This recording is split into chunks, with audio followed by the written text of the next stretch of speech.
Welcome to our ATI seminar series. Before I start, I'd like to remind everyone that the University of Alberta acknowledges that we are located on Treaty 6 territory and respects the history, languages, and culture of First Nations, Métis, Inuit, and all First People of Canada, whose presence continue to enrich our vibrant community. And I'd also like to thank Paladin for their support of the ATI seminar series. It gives me great pleasure to introduce our speaker today, Dr. Olivia Kates. She is an assistant professor of medicine at Johns Hopkins and a transplant infectious diseases physician. She's also a bioethicist with the Berman Institute of Bioethics at Johns Hopkins. She studied ethical challenges in transplantation and infectious disease, with the goal of going beyond pros and cons to develop accessible, comprehensive, and conceptually sound ethical arguments that can guide the transplant practice. Her recent work with COVID has been pre-transplant vaccination requirement, but she's also interested in liver transplantation for patients with alcoholic liver disease, living donation, xenotransplantation, and antimicrobial stewardship. Dr. Kates, I'll give the floor to you and looking forward to your talk. So thank you so much for the invitation. It's my pleasure to be here today, and we're going to talk about making sound ethical arguments in this debate about pre-transplant vaccine mandates. I do not have any conflict of interest to report, and I won't discuss any off-label use. In fact, this is going to be a pretty big picture talk. We will start out with the modest question, what is ethics and what can it do? We'll try to pin down the ethical question about vaccine mandates, separating this from practical or purely factual questions. I'll present an argument in favor of mandates and an argument against, and then hopefully we'll have some time for discussion. So what is ethics and what can it do? This is a partial roadmap of ethics research that I think is helpful for sorting out the different types of ethics work you might encounter or might do. The first big branch point here is between descriptive ethics and normative ethics, and these produce descriptive claims and normative claims. So descriptive claims are statements about what is or what was if you're doing something historical. Normative claims are statements of value or statements about what ought to be. And this is a really important dividing line. So the conclusion of descriptive ethics research is always a descriptive claim. The conclusion of normative ethics research can be a normative claim. Descriptive claims can be used as arguments to support or otherwise inform normative claims, right? Getting kicked in the shins hurts. That's a descriptive claim, right? Maybe your research was you kicked a bunch of people in the shins and then asked them how it felt. Not necessarily ethical research, but maybe you did it. You shouldn't kick people in the shins is a normative claim. It's clearly related to your descriptive claim, but the descriptive claim is not sufficient to argue the normative one. You'd have to say you're considering this descriptive data in the context of a normative framework that says it is not good to cause people pain. So I'm going to start out by explaining a few of these types of ethics work so that we can choose a good approach to analyze vaccine mandates. If you get to the end of the talk and think, wow, that might have all been pretty pointless, the topic for you is probably meta-ethics, which I have left off of this chart for simplicity's sake. But we'll start on the left with empirical ethics. So empirical ethics is a subset of descriptive ethics. It describes through observation and interpretation, that's the empirical part, something that is ethically relevant, and it doesn't cross that is-ought barrier to make a normative claim. We can observe all kinds of things that are ethically relevant, right? So we could ask stakeholders what they think is ethical in a particular situation. We could ask them what they experience or what they feel, and then analyze their responses, looking for ethical values they might express, like interest in sustainability or interest in patients. And this is an example. Dr. Hippen, Dr. Lentine and their team asked representatives of US transplant centers about whether or not they had a vaccine mandate, what those mandates entailed, and why they were or were not implemented. So this is empirical work about something ethically relevant. Hopkins' team posed questions specifically about ethics, the ethical considerations that inform mandates, and about 1/3 of respondents indicated that their center had a mandate as of December 2021. Those that had mandates had considered ethical values like stewardship and beneficence, and those that did not have mandates had considered ethical values like equity of access to transplantation. So this is empirical, descriptive ethics, and the conclusion of this paper is not a normative claim. It says nothing about whether centers should or should not have mandates. But that's the question we're asking. Should we have mandates, or are mandates ethical? And to answer that question about what ought to be done, we're going to move to the other side and do some normative ethics. So normative ethics recommends or defends an idea of right or wrong. Right and wrong, which I, for some reason, have flipped here. So wrong and right, or bad and good. These are very big ideas. And so the work of defining goodness or badness happens in the domain of ethical theory over here. That's a little bit above our pay grade. We're not going to be systematizing some entirely new concept of good and evil. We're going to talk about applied ethics. So rather than define an entire system from scratch, ethical theory, applied ethics focuses our normative lens on a narrower scope of problems, like the problems we encounter in bioethics or the problems we encounter in transplant ethics.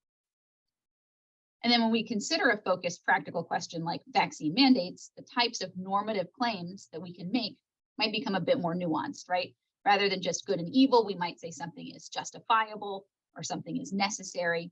These are all the positive claims. So from justifiable, an argument can be made supporting X. Stronger still, X is permissible. The arguments in support meet some kind of sufficiency threshold. That's the type of claim I'll defend with my argument in favor of mandates later on. X is good. The arguments in support overwhelm those against. And strongest of all, X is necessary. The arguments in support of X overwhelm the arguments against X and the arguments in support of alternatives to X, including the alternative of doing nothing. And then on the flip side, you could make a negative claim, right? Something weak like not necessary, we don't have to, or something strong like not justifiable. There's truly no argument out there in support of X that couldn't be torn to pieces. This is a crowded spectrum of normative claims that we might want to make and defend about vaccine mandates. But probably the most common and the weakest normative claim is this one right in the middle, that X is ethically problematic. So this doesn't really end up taking a side, but it's still a normative claim. It's a statement of value, even if it's not enough to make a conclusion really about what ought to be done. Problematizing an issue is normative work, and it's often the first step in defining a new area of inquiry in the bioethics literature. But when you see ethics work that problematizes an issue, ask yourself, could the authors be making a stronger normative claim in either direction? Or could I, right? If you could, then maybe it's time for you to publish your normative ethics research. All right, and so we were making these claims when using applied ethics, and applied ethics has a couple of branches. I'm going to talk about 3. In pluralism, you're considering multiple ideas of the good, and you're working out how each of them applies to your problem. In applied theory, you choose a single idea of the good, a single ethical theory, and apply that in detail to your problem. But if you're more of a, I don't know what it is, but I know it when I see it kind of person, you might want to use casuistry, which compares your issue to a generally accepted case or cases. So how many ideas of the good do you have? Well, if you are using ethical principles, then you have multiple ideas of the good. The principles each represent a different idea of the good. Autonomy is good, beneficence is good, et cetera, et cetera. If you're using applied ethical theory, you have one idea of the good. You may be a virtue ethicist. That one's kind of tricky. There are multiple virtues, but it's a single idea. A deontologist, a consequentialist, like a utilitarian, but you've got just one system for deciding if a thing is good. Principles, though, are probably the most familiar, and this is a paper I wrote that has a principles-based analysis of vaccine mandates. And then, as is the case with many pluralistic or principles-based analyses, I organized these arguments around different principles, the different conceptions of the good that I had to work with. Pretty common, actually, to see this end up in a table. But as is also often the case with pluralist principles-based analyses, the different principles supported different conclusions. And there's no hierarchy of the principles. Autonomy is first alphabetically, but maybe last in my heart. So when principles are in conflict, we have to either settle for problematizing, making a weak claim, or we have to make some hidden normative leap when we choose to prioritize some principles over others. And these are apples and oranges, right? So if every single principle is in agreement, you got all apples and 0 oranges, sure, then you can probably make a normative conclusion.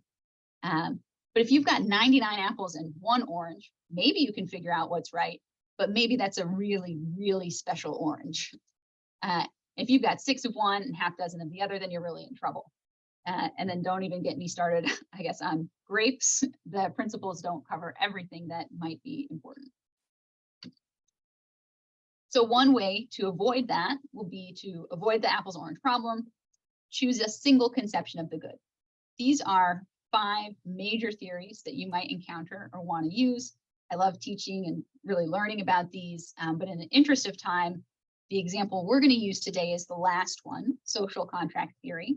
This is a way of answering questions that affect groups or societies.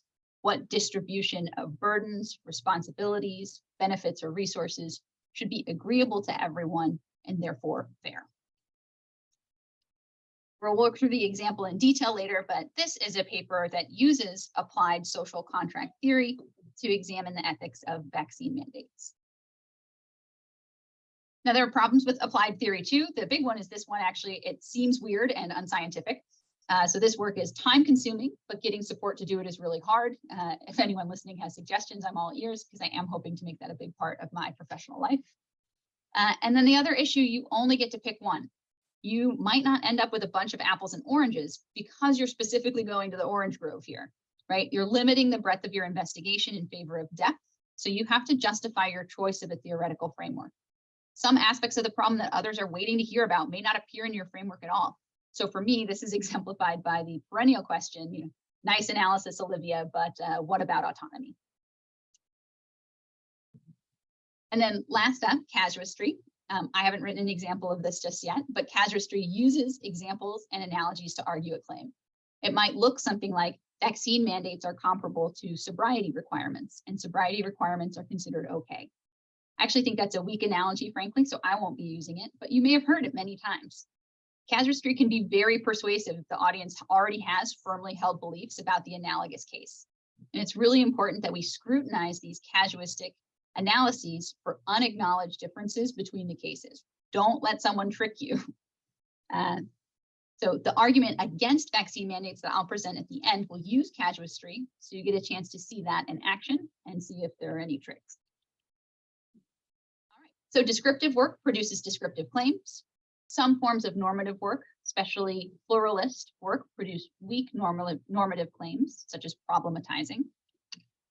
And some forms of normative work, especially applied theory or casuistry, can produce stronger normative claims. All right. So that's ethics and what I think it can do. And then my goal is to spend most of my time doing normative applied ethics, applied to ethical challenges in transplantation. So I hope I've succeeded in showing you that that work is important. It's the only ethics research that concludes with a normative claim, an actual answer to our question of what we should or should not do. So what exactly is our question today? You may have heard it expressed in many different ways. You've probably heard arguments that actually speak to these questions. Arguments like pre-transplant vaccination is more effective than post-transplant vaccination. That speaks to should candidates be vaccinated pre-transplant. Arguments like transplant centers are responsible for organ stewardship. That speaks a little to should centers require transplant candidates to be vaccinated. Or perhaps on the other side, transplant clinicians have a duty to help the patient in front of them. That speaks to should centers deny transplants to candidates who are not vaccinated. But I don't think any of these is asking the whole question. And so claims and arguments that answer these questions may be meant to trick you into only thinking about a simpler or more manageable piece of the puzzle.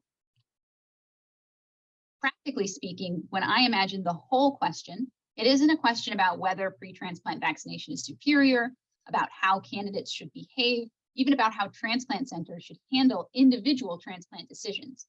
This is really a question about the order in which transplants should happen. should transplant centers preferentially transplant all candidates who are vaccinated or willing to be vaccinated before considering any candidates who are not vaccinated? All right, so let's start arguing.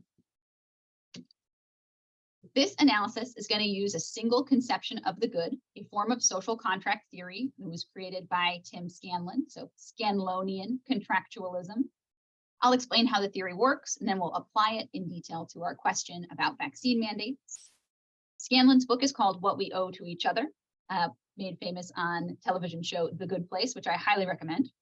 And what we owe to each other is to act in ways that are justifiable or not objectionable to others in our society.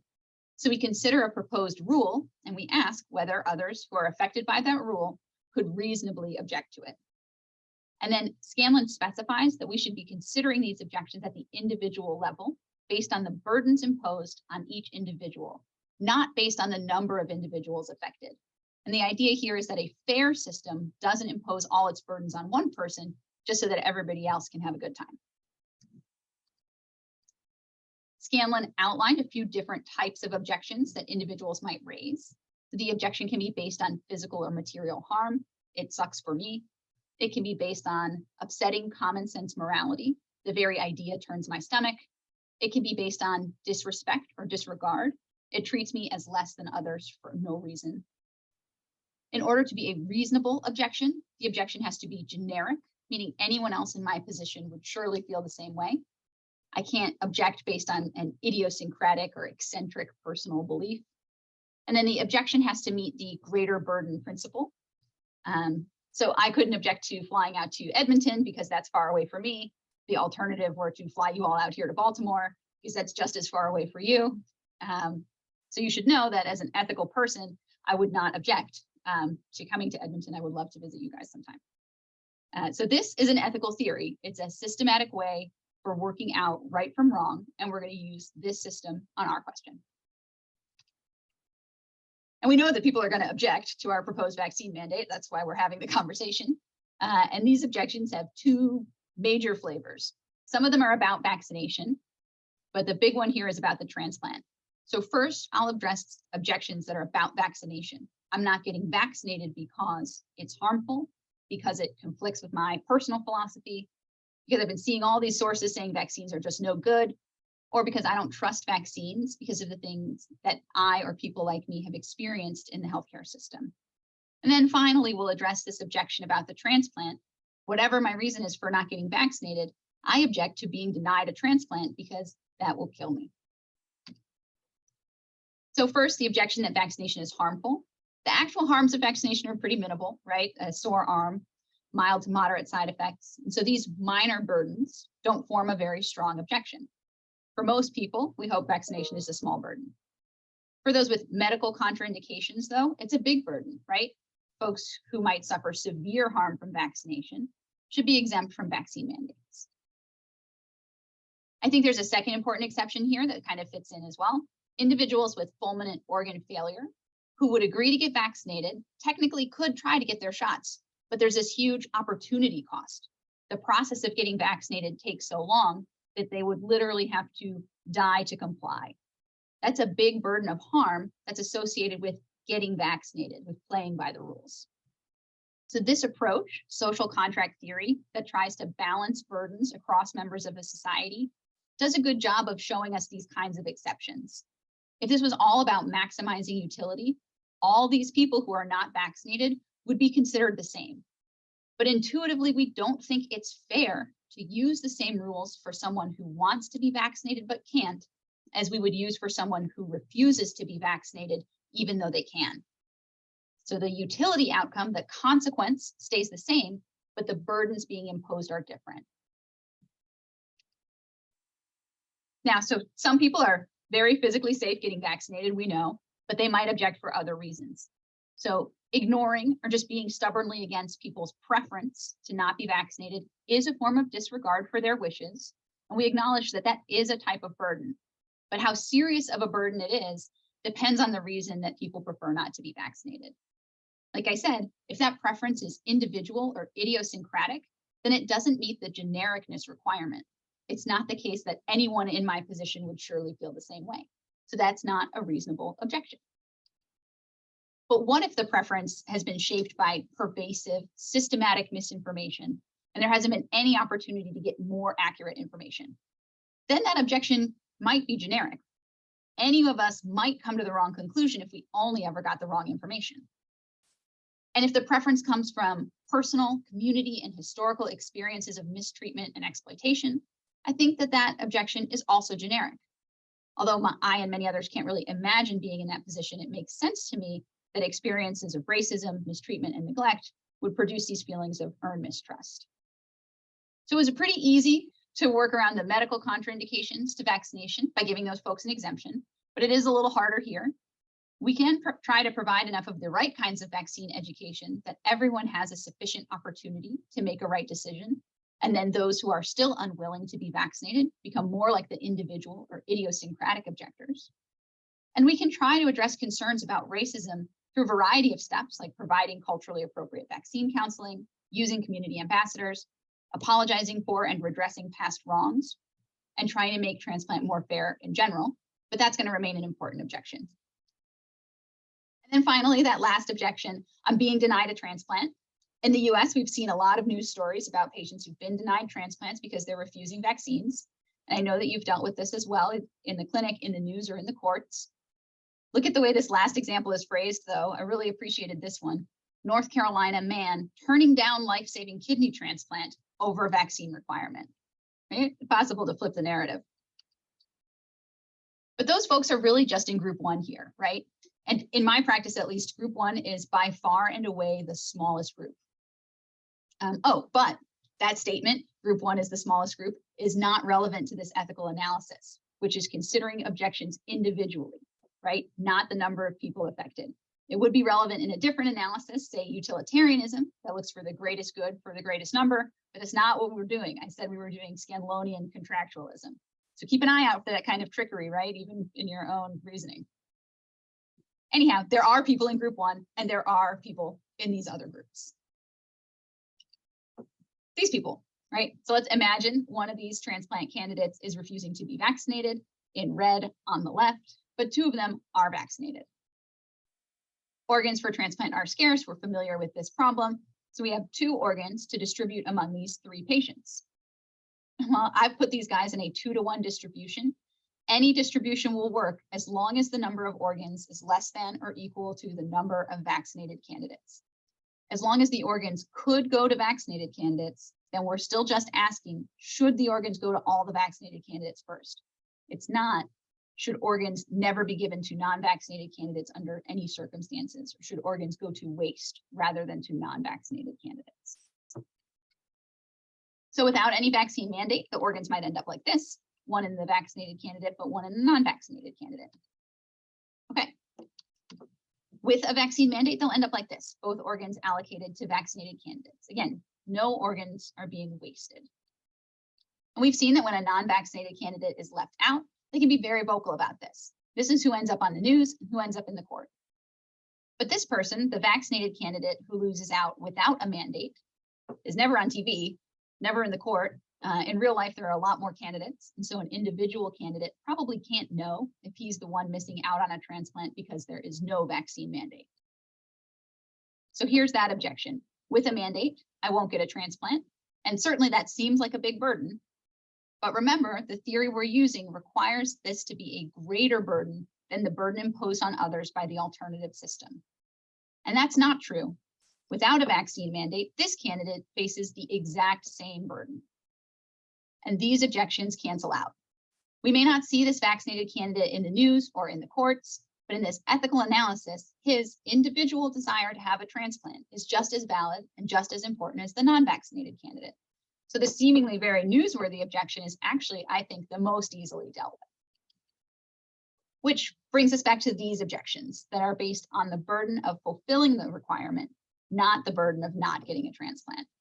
So if vaccination is harmful, or if it has a high opportunity cost, I'd add another group of candidates who can't be vaccinated, at least not on their own, children who are denied vaccination by their parents. But these objections can be handled with an alternative policy that just includes appropriate exceptions. This next group gets a maybe from me, individuals who are being manipulated by misinformation. On the one hand, misinformation is really hard to overcome, and it could happen to anyone. On the other hand, we do extensive vaccine counseling, and to suggest that these individuals continue to have zero agency in their vaccine decision-making, despite all of that counseling, starts to treat them as similar to children, really, which doesn't feel quite right. And then lastly, what I think remains the best objection, that vaccine mandates might show disregard for earned mistrust in the healthcare system. I still think this objection can be navigated or managed. Within this framework, what is needed is direct confrontation of that issue, right? The remedy for disregard is regard, attention, and consideration. This might mean working specifically to improve education and access for patients who face these obstacles, working to dismantle racist systems in healthcare, again, acknowledging those systems and apologizing or making reparations, and then studying these outcomes to truly measure the impact and being prepared to change our practice based on those results. And then just to be clear, there are objections to the alternative of just not having a mandate. So we're weighing these objections to mandates against the benefits of mandatory vaccination that might affect even one individual in this transplant candidate community, right? Improving the net utility of organ allocation, reducing community disease incidence, and reducing the risk of nosocomial transmissions. So I would conclude that in an analysis based on Scanlonian contractualism, vaccine mandates are ethically permissible. Ending with that type of claim is kind of inherent in how the analysis works, right? It establishes a sufficiency threshold. There are no objections that met our reasonableness criterion, so the proposed rule is not rejected. It doesn't establish that the rule is good, something we should have. It doesn't establish that the rule is necessary, something we must have. It's just not rejected. It's permissible. And the analysis has also illuminated the need for exceptions or adaptations that address the key reasonable objections, but perhaps most importantly here, denial of transplantation in itself is not a reasonable objection. And now that you've seen the approach in action, I hope you think it is justified. I chose one idea of the good, so I have to convince you that I chose the right one. Social contract theory is a good way to talk about the fair distribution, benefits and burdens when resources are scarce. So organ transplantation is a great example. We adopted and centered the perspectives of transplant candidates, right? We talked about objections from their individual perspectives, not the interests of transplant centers or providers. We considered objections at the individual level, right? So while we didn't talk about autonomy per se, nice analysis, Olivia, but what about autonomy? This individual rather than aggregate approach is a way that respect for persons is incorporated into a justice social contract-based analysis. And then finally, the choice of a social contract analysis also fits with some descriptive empirical ethics literature about transplant candidates.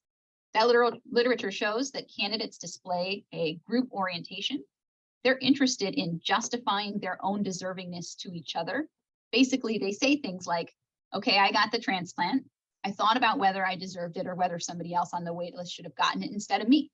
But I don't think anybody else can reasonably object to me getting it because I was, and people will often give examples, I was the most prepared. I was the sickest and most in need. I was the only good match, whatever it is. And so these narratives are really common in the empirical literature. And I think this is a way that the empirical ethics literature supports this particular normative analysis. It matches up really well with what Scanlon says is the tool for deciding right and wrong actions. All right, so what do you think, right? Did that analysis make sense? Did it reveal something useful about this question? Does the approach seem justified?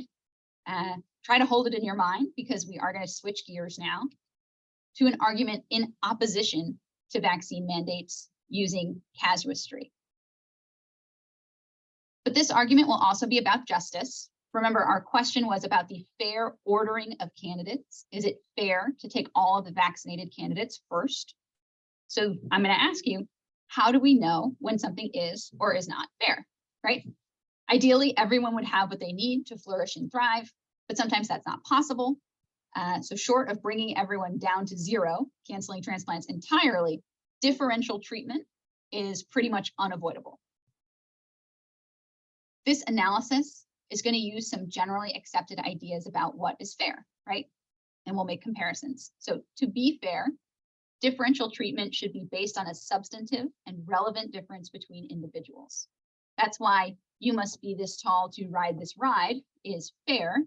Makes sense that there could be a height requirement for the safety on a theme park ride, but you must be this tall to get an organ transplant is not fair. Differential treatment should be proportional to the difference in question. So no cruel and unusual punishments that are out of proportion to the crime. We apply different standards to modifiable or willful differences as opposed to non-modifiable ones. It's going to be important to recognize broader systems of disadvantage. And in John Rawls' theory of justice, for example, he proposes that differential treatment should always serve to narrow the gap between the least well-off and the most well-off.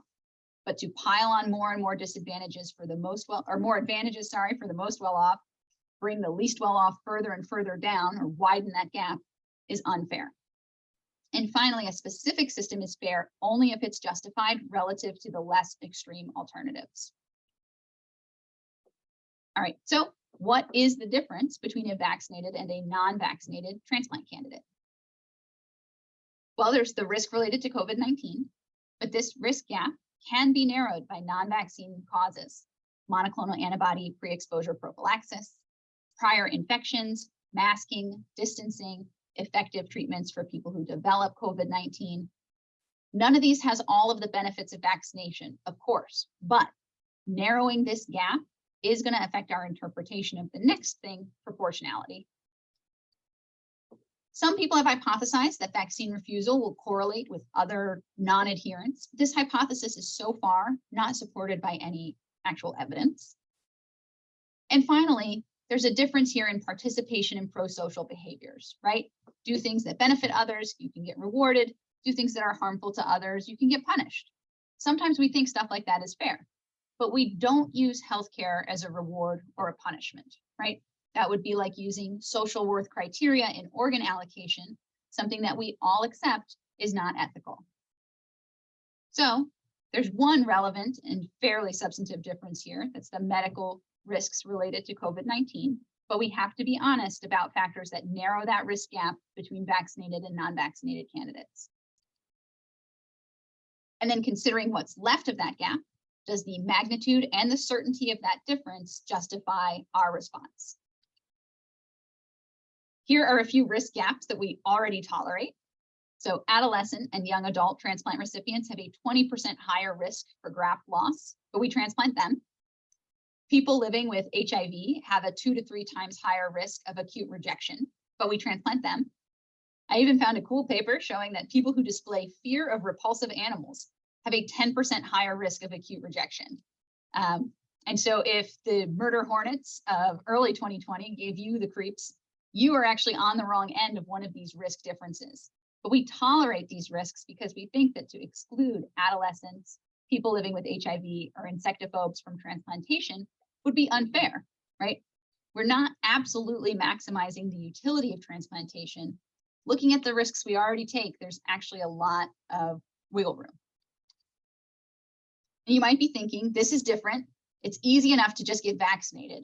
It's hard to turn yourself from an adolescent into an adult. I should know, I had a terrible time of it. People can't cure their HIV, and I'll never get over my fear of giant bugs. So if we want to argue that non-vaccination is truly a matter of will, then we have to know why people aren't vaccinated.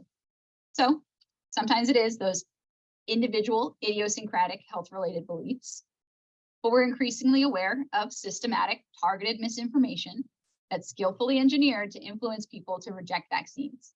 It's a huge and profit-motivated endeavor. These organizations are creating specific narratives intended to target religious groups, women and mothers, people of color, anyone that they recognize as vulnerable.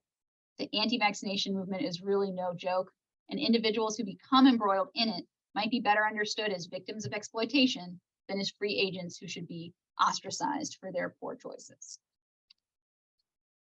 And then finally, some vaccine refusal comes from earned medical mistrust. I spend a lot of time thinking specifically of Black Americans, individuals who are likely to have experienced racism in the healthcare system, not possibly, right? Likely. They may also be affected by family and community experiences and have knowledge of injustices from the past. Think surreptitious experimentation in Tuskegee, forced experimentation by J. Marion Sims, who is the so-called father of gynecology, or current ongoing injustices, right? Think Black women's maternal mortality, or race-based EGFR calculators. Plus, these patients see a lot less representation of their backgrounds among healthcare providers who are giving them directions or information about vaccines. And so is vaccine hesitancy like this something that it's easy to just change your mind about? Or is imposing differential treatment based on this type of hesitancy actually unfair? And then you could probably see the next problem coming. Vaccine hesitancy in general is more common among individuals already affected by other broad systems of disadvantage. And making it even harder for these groups to get transplants is going to widen the gap between the least well-off and the most well-off. And that's not just a guess. These data from the US highlight differences in vaccine acceptance based on income, education, and race. And there are similar data reported around the world.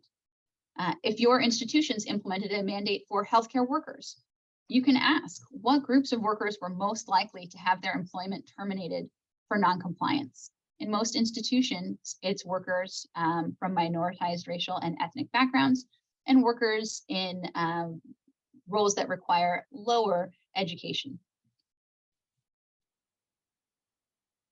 And then this is my final reminder. How are we thinking about the alternatives? The question is not as simple as, are vaccine mandates better than the alternatives? The question is, what proportion of the expected benefits from mandates could be achieved through less extreme alternatives, or through alternatives that first impose burdens on those in advantaged positions, like us, before imposing burdens on vulnerable patients? And then why wouldn't we choose to try these things first? Administering vaccines on site, hopefully most sites have gotten up to doing this. Improving our vaccine education, particularly for disadvantaged groups. Working with trusted community representatives, using alternatives like monoclonal antibodies for pre-exposure prophylaxis in non-vaccinated individuals, or considering soft mandates or mandates with alternative consequences. For example, mandates that affect a patient's opportunities to have a caregiver present with them, or that preferentially send patients to telehealth who are non-vaccinated. So now I conclude that in this casuistic analysis, using comparison to generally accepted ideas of fairness, and in some examples to existing transplant criteria, vaccine mandates are not ethically permissible because they're in opposition to numerous generally accepted standards of fairness. And perhaps casuistry is well suited to address this problem because there really is no single idea of fairness that's used to create all transplant listing and allocation criteria. If we want to have listing and allocation criteria that are ethically consistent, we need an approach like this that can integrate multiple different ideas. It also worked out that with every idea of fairness, we seem to reach the same conclusion about mandates. So there's no apples and oranges problem here. All right, so both of those arguments are based on fairness. One, the social contract analysis uses a stepwise process for comparing vaccine mandates to a single idea of fairness. The other, casuistry, highlights multiple ideas about fairness, but comes to the same conclusion about mandates in all of them. And so I am looking forward to having a discussion with you guys about which side won. Right, so what do you think? Was any data that was used to inform each analysis interpreted correctly? When I talked about vaccine acceptance by educational attainment or racial or ethnic groups, was that data interpreted correctly? Was it applicable to this situation or not? Was the analysis done correctly and comprehensively according to the selected approach? Did I leave out or fail to address objections in the social contract approach? Or did I leave out relevant comparisons or perhaps overstate the similarities between cases in the casuistic approach? Was the selected approach justified for this question? Did it make sense to use Scanlonian contractualism? Because after all, candidates themselves express this idea of justifying their actions to one another? Or did it make sense to use casuistry? Because after all, we are already not using a single idea of fairness in transplantation. Was anything missing from either ethical analysis or conclusion? Perhaps an ethically important aspect of this problem that just didn't fit in to either chosen frame. And then finally, you have to ask yourself, do I agree with the underlying normative theories?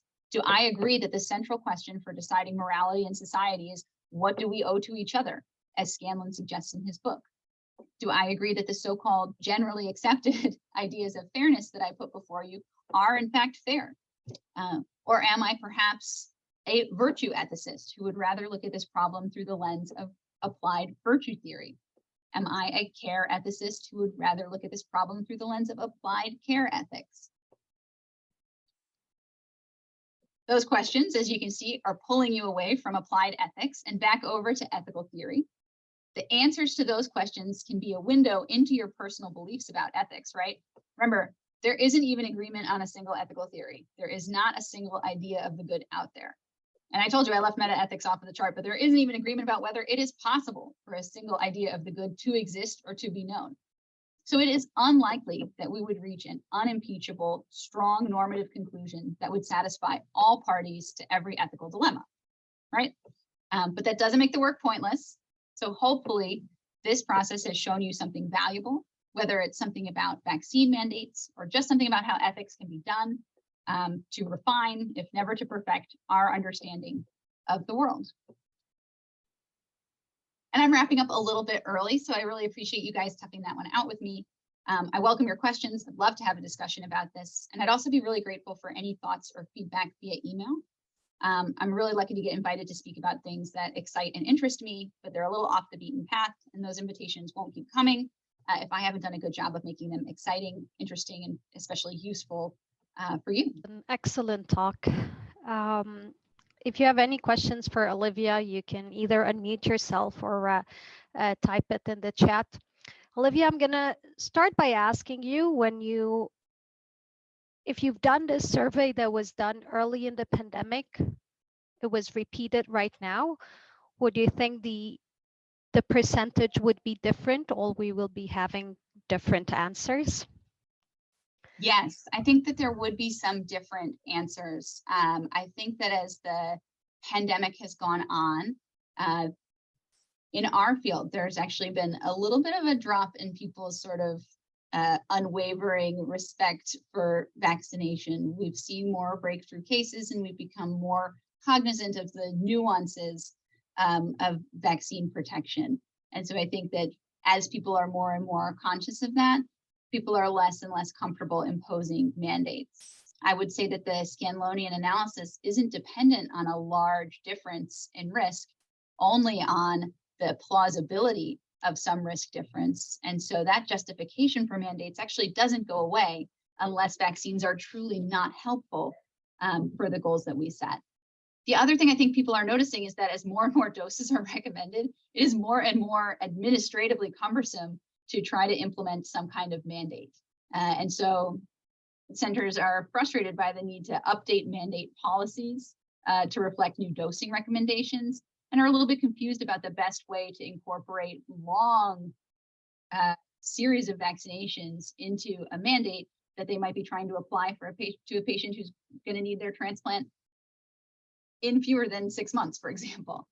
And so we've talked here about ways to manage that challenge by having the strict mandate apply to the primary vaccination series, and then having a more soft mandate apply to subsequent doses in a vaccination series. For example, patients should be notified that they're eligible for a subsequent dose, notified that the goal should be to get this subsequent dose within this specified timeline. And then the onus is on the center to, again, notify the patient and engage with them about the decision to change their listing status if the patients are unwilling to undergo that vaccine dose. I just want to sort of flip the burdens a little bit there, right? Where initially patients may just be not listed by default until vaccination is done. later, for booster doses, patients are listed, and there should be a little bit of a hurdle for centers to overcome to undo that based on sort of booster dose behavior.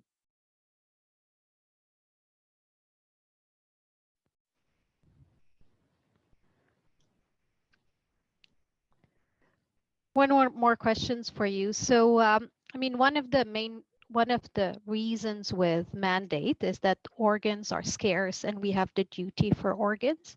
So in centers that have mandates for vaccination, do you feel that this should also include recipient from living donors? And what about pediatrics? Yeah. So pediatrics, I think there would be a much higher sort of burden of proof on the side of people arguing in favor of mandates, because pediatric patients are not making this decision for themselves. And so the social contract analysis that really depends on people having some kind of agency doesn't apply well to children. That said, organ scarcity may be an even more pressing problem in the context of pediatric transplantation, because there are often so few organs that are of appropriate size for those candidates. And so you may be more interested in using that utilitarian analysis that tries to achieve the greatest good for the greatest number, even though we recognize that it sacrifices the experience of some individuals. Our center does not have a mandate for pediatric transplant candidates, though, for these reasons. And then for recipients from living donors, I think this is really, really tough, because we don't necessarily want only the people who are in this advantaged position of having a living donor to be able to squeak around a vaccine mandate, right? Having a mandate that applies to everybody, but it's easy to get out of it if you are a person with multiple advantages, is not going to be a fair mandate. But on the other hand, having people who have living donors get transplanted, right, may free up organs for others. Even if these folks are going to go to another center, right, they're on the same waiting list as our patients at our center. And so making it impossible for them to have their living donor transplant might keep them on the waiting list at another center. And I don't want that to be affecting our patients either. So I think that one's a really, really tough call. Again, that might be a good space for one of these soft mandates or alternative consequences that has to do with having your caregiver present, or using telehealth versus in-person visits, or sort of other requirements or burdens that might be placed on patients who aren't vaccinated. Olivia, I'm going to read one of the questions in the chat. Do you think these ethical arguments are effective in trying to convince those who are refusing vaccination? That's a really good question. I don't know. I do know that our patients are often interested in how their actions affect others. But I think it can feel very moralizing and sort of dismissive to patients if we're emphasizing the interests of others when we're talking about our vaccine recommendation for them, especially if their reason for resisting vaccination is because they are afraid that something bad will happen to them, which in my experience has been the most common sort of bottom line concern about vaccines is, I think it is dangerous for me. I don't want to subject myself to that danger. And so I think coming at people with this social contract, right, and we're all in this together, does not speak directly to their fear, and might leave them feeling as if we are less interested in their well-being and more interested in the well-being of others.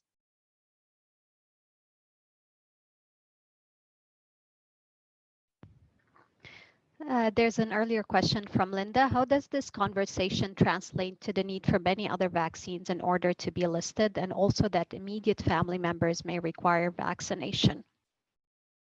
Yeah, this is a great question. And actually, when I first started working on this, it was before COVID, and I was thinking about other non-COVID vaccines. And when I finally went down to finish that principles pluralist paper, I had to delete my original introductory sentence, which was like chronic diseases have overtaken infectious diseases as the leading cause of death, because by that time, COVID had come around and ruined it for me. But I do think that the same types of arguments can work for other vaccine preventable illness, right? as long as there is some potential for vaccine preventable illness to negatively impact the transplant candidate community, right? Pertussis could certainly have a negative impact in the community. Strep pneumo could have a negative impact in the community. Then I think that the same general outline applies. That said, the same problems also apply, and the administrative hurdles to a multimodal vaccine mandate become very onerous, especially in the United States, where we do not have any centralized record-keeping system to document patients' vaccination histories. And the opportunities for improvements that first place burdens on us rather than on patients, like at the end of the casuistic analysis, are really great, right? There's so much that we have not done to document patients' vaccination status and facilitate patients being vaccinated for all of these other infections, pneumococcus, hepatitis B, HPV, that perhaps we should be beginning with those types of interventions rather than mandates. In terms of vaccination for family members, this is another example of a problem where the candidate is not directly in control of what the family member is doing. And so in the social contract analysis that requires the candidate to have some agency over the issue, family member vaccination would not be relevant. In a strictly utilitarian analysis, which doesn't matter if the person has agency, doesn't matter why the risk is higher, any person who's in an increased risk situation would be treated the same. And so a person whose family members are not being vaccinated would be treated the same as a person, right? As a person who's at increased risk for another reason, maybe not vaccinated themselves, although I bet that's not quite the same. Shingrix is an interesting example. So most of our patients are going to have existing immunity to varicella zoster. They're at risk for getting shingles, but they get shingles from reactivation of their own varicella zoster virus. And so if they are exposed to someone who has shingles, the chances that they would actually go and pick up a new varicella zoster virus are pretty low. And so shingles vaccination doesn't prevent sort of a reactivation infection. If you have a patient who is non-immune to varicella, then yes, their close contacts should do Shingrix vaccination, and they should know that if they're exposed to someone with chickenpox or shingles, that they need to contact their healthcare provider to get post-exposure prophylaxis.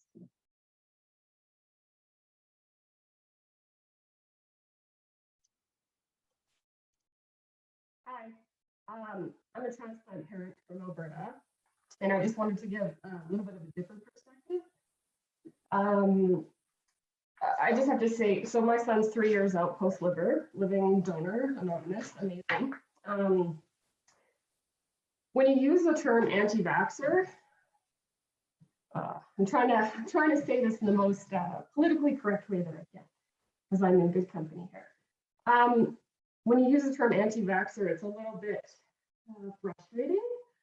My son had all the vaccines he needed to have to get listed. I absolutely have no issues with mandates whatsoever. When it comes to the COVID shots, we missed the whole mandate for the shot. We were obviously pre-pandemic, thankfully. It's very difficult to get accurate information from medical professionals. I'm looking at Alberta Health Services documentation right now. I get an email every few months. There is not one study linked. There's nothing to cite. All the verbiage in here is may work, can cause, may help. You know, the studies that we were asked to participate in, when you follow up on the prospective study evaluating vaccine immunogenicity, you know what I'm trying to say. Everything says post-transplant. The shots don't last long, and they're very essentially ineffective. So it's difficult as a patient when the word anti-vaxxers spread around. And we're basically being told that we're given this information when we're actually not given any information. And as a parent whose child was misdiagnosed and nearly died, I don't believe everything a doctor says. I need to see the paper. I need to see the study. So I think the medical community needs to do a little bit better job of providing accurate information, because not every parent who says, actually, I don't want to go ahead with this until you can provide me the information. We're not all dum-dums, you know? Yeah. So, like, I'm Clearly not, looking right? at, I'm literally And I'm really looking glad at you're Alberta here. Transplant Association paperwork and Alberta Health Services, pediatric organ transplant recipients, not one cited study, not one. So how do you make a call for your child when literally there's no information? And when you call someone and ask information, no. So yeah, maybe you can speak to that, because I'm not against mandates to get listed for transplant for every other shots. But when it comes to the COVID shots, there's not information, and the information that is out there does not speak to its favor. So yeah. Yeah. So I'm glad that you're here. And I think the first thing I'll try to say is I hope that I personally did not use that term anti-vaxxer, because I try not to have that be part of my language. I think people may be vaccine hesitant, or maybe experiencing vaccine deliberation, right? They're thinking about it, or they may be expressing vaccine refusal. They are refusing the vaccine. But I agree. I think that applying sort of minimizing language to people, right? Like making up a nickname or a slang term is not helpful for the conversation. So I hope I did not do that during the presentation. If I did, I sincerely apologize, and I will keep trying to not do that in the future. It's just happened many times, you know, and every time I go to the hospital with my son or whatever it is. Yeah, and the language is really, really prevalent, and so getting rid of it is really, really hard. Yeah. And we're not all misinformed. And if we are misinformed, it's our doctor's fault. So, because we are unable to have those open conversations with our medical team without being looked at like we're some crazy TikTok person. That's not the case. If my son can't take an Advil, assuredly I'm not going to give him something without proper information. You know what I mean? Yeah. Yeah. And the next thing I'll try to speak to is the information need. I think you're right here as well. Getting good information has become very difficult, and not just for you, for me also. The number of published research studies related to COVID-19 has like massively exceeded the number of published studies in any other sort of era of medicine ever. The exponential growth of like medical research publications is really, really problematic for us, because it is harder to find the specific type of information that we want, and it's harder to weed out lower quality studies or lower quality information.